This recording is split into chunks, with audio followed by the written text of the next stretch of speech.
What do you expect to happen when you tell people there is no God? You're only the product of an amoeba who has through evolution become a this and become a that, and we're all just animals, and there's no spirit, none of that, which is all a lie. What do you expect to happen? Let me tell you of a couple of things that they in the local news. This is just local stuff that has happened.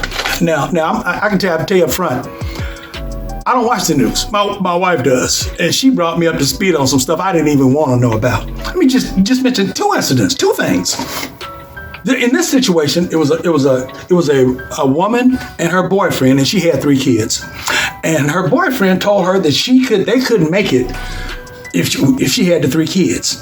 And the way the story goes, what happened is the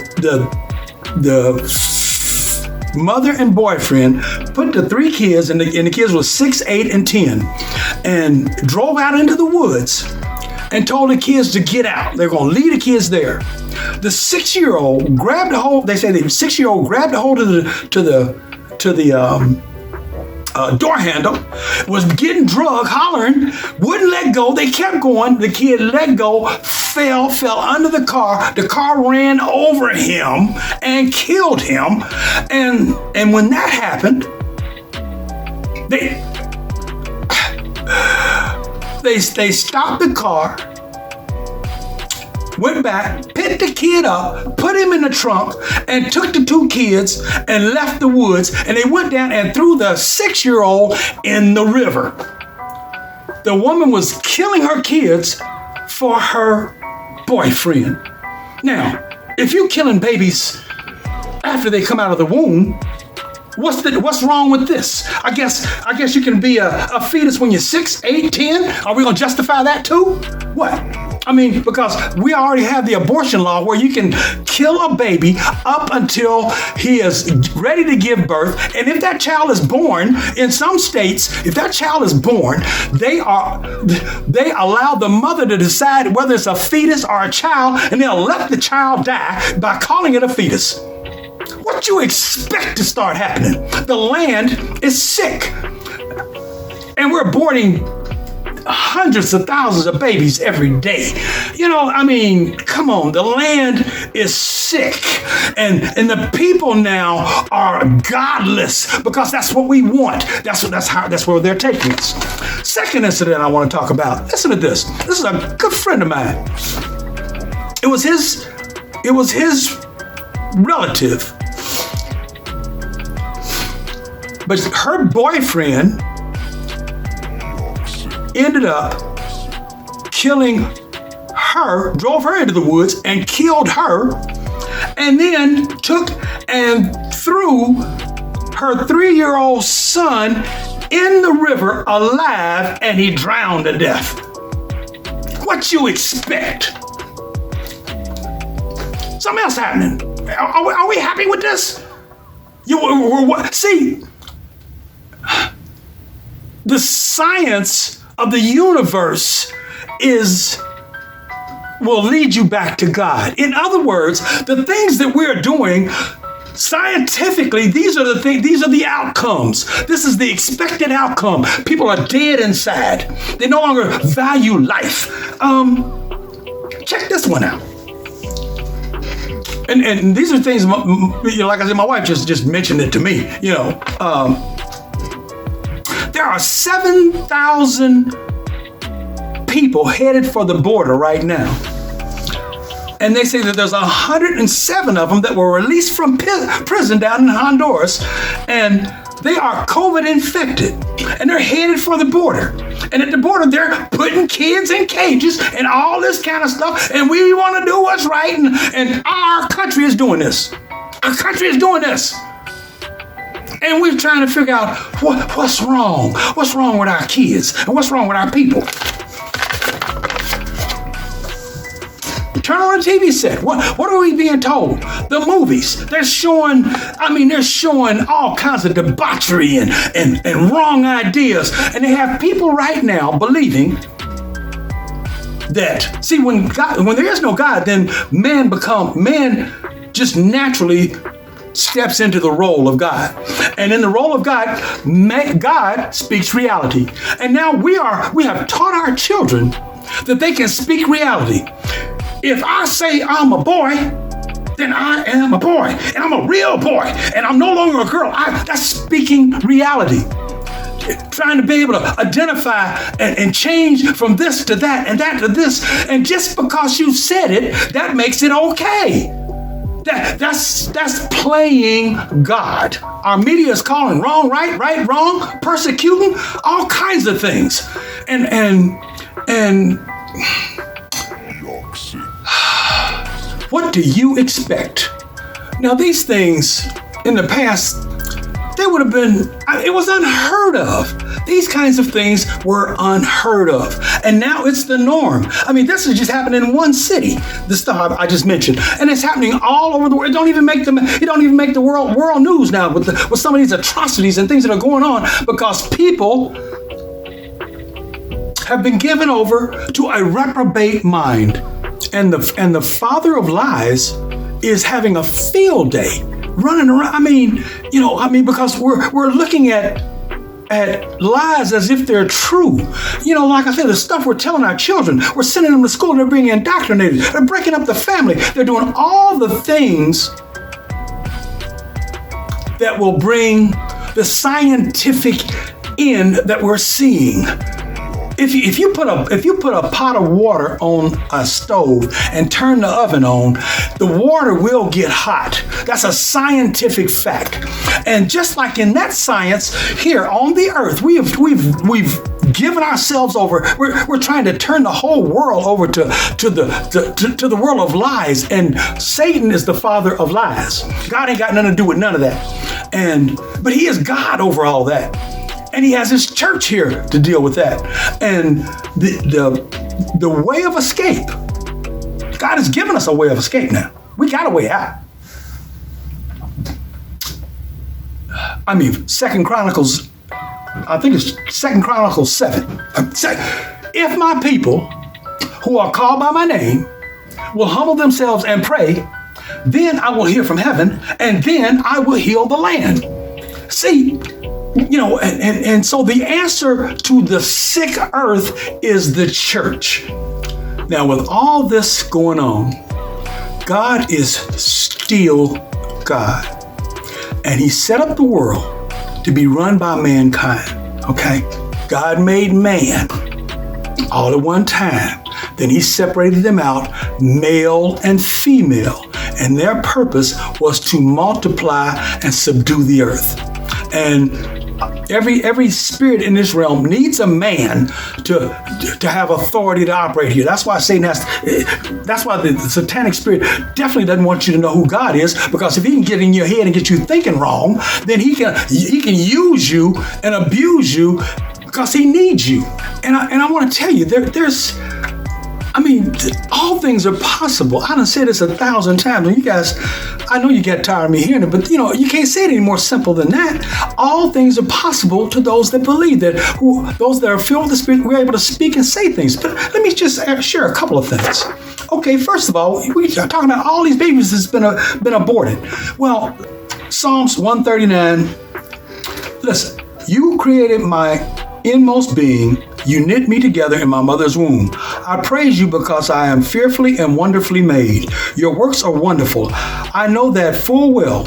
My frame was not hidden from you when I was made in the secret place. When I was woven together in the depths of the earth, your eyes saw my unformed body.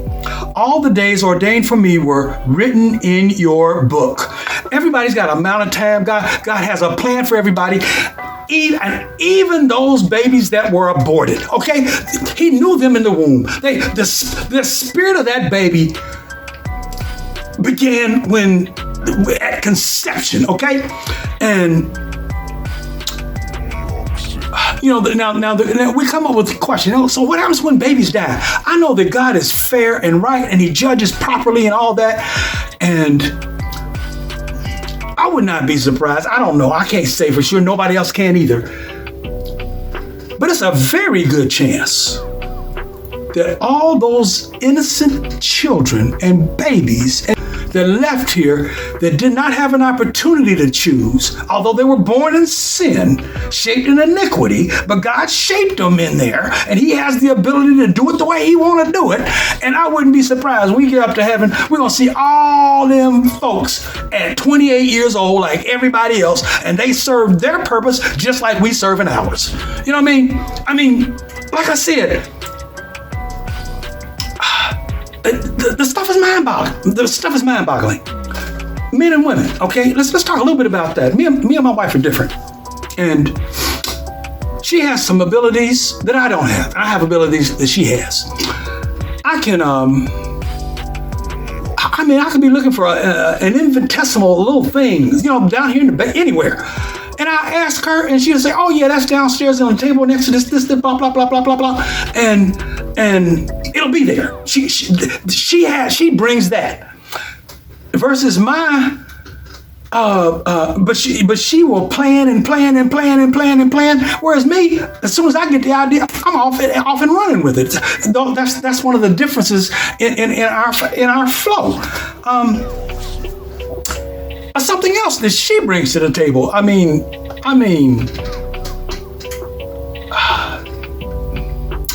and these things are of the spirit. There was a tree in our backyard, and we had a number of trees.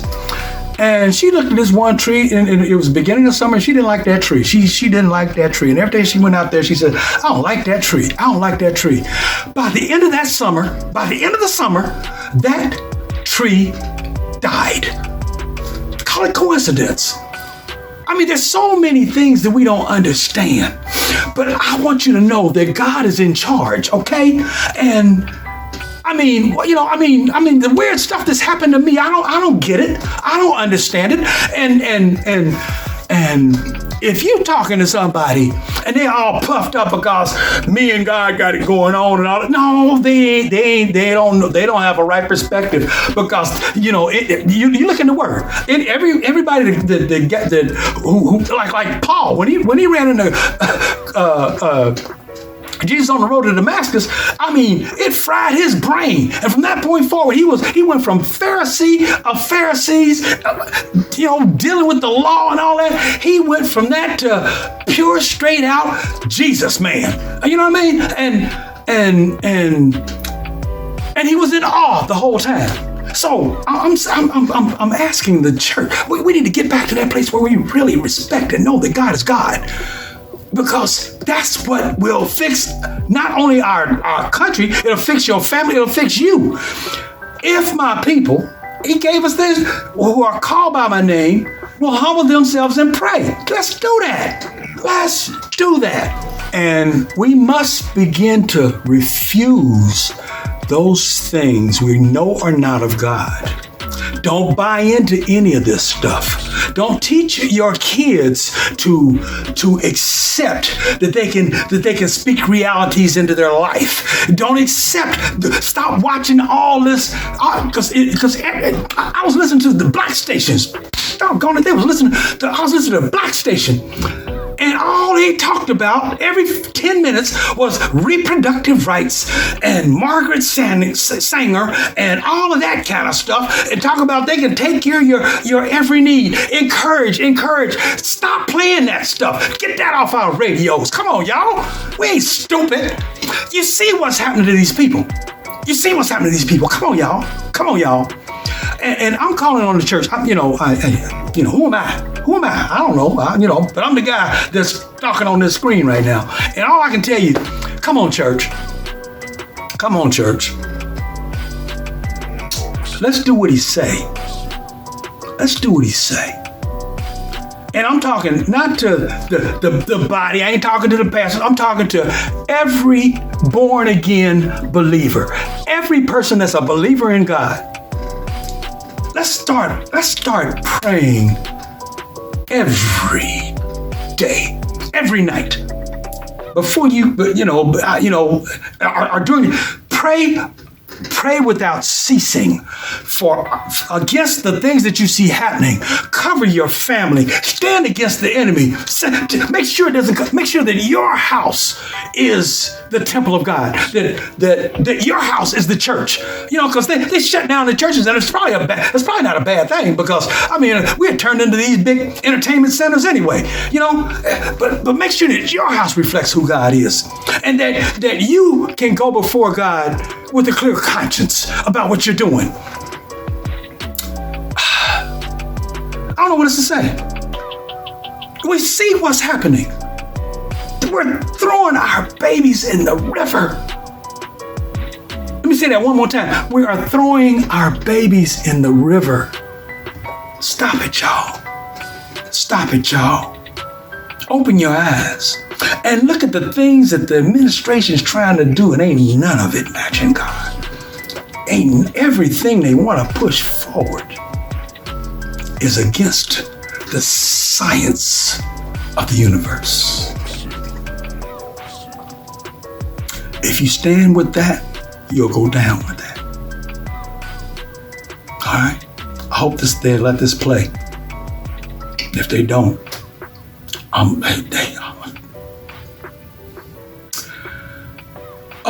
Lord have mercy.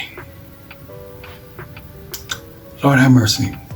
Lord have mercy on us.